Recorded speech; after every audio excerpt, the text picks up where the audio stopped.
Okay, welcome back to our YouTube channel.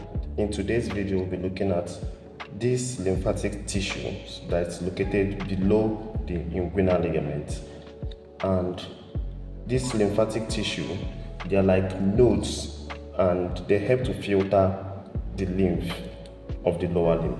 So they are called the inguinal lymph nodes. So these inguinal lymph nodes are now divided into the superficial ones and the deep inguinal lymph nodes. So in today's video, we'll focus on the superficial inguinal lymph node.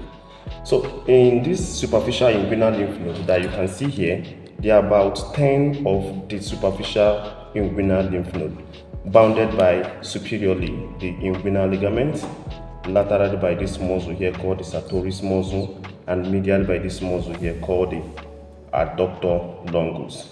So this superficial inguinal lymph node, they are being embedded by this superficial fascia here, and they are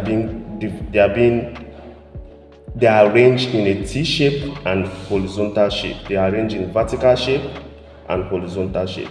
So for purpose of normal description, this superficial inguinal lymph node is divided into superior medial aspect of the superficial inguinal lymph node, superior lateral aspect of inguinal lymph node, and the inferior aspect of. So they are divided into superior medial compartment, superior medial part, superior lateral part, and the inferior part, or as well you can call it groups. Okay.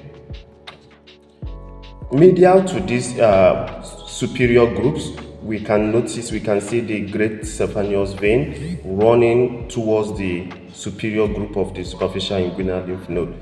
Then, as this superficial inguinal lymph node is being grouped into superior medial groups, superior lateral groups, and inferior groups. So these inferior groups here, they drains the lymph coming from the whole of the lower limb, while the superior medial groups drains the lymph coming from the genitalia, maybe the scrotum, the perineum, or the vagina in a case of a woman.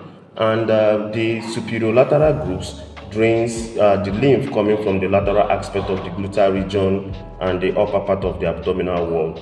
In a case of abnormality, so these tissues here can be inflamed in a case of lymphadenopathy. Maybe there is a trace of infection coming from the lower limb. So because this lymph here are there to filter the lymphs and prevent the spread of diseases, infection, or even cancerous cells. So in the process of fighting against these underlying diseases or this lymph, it can get swollen in a case called the lymphadenopathy.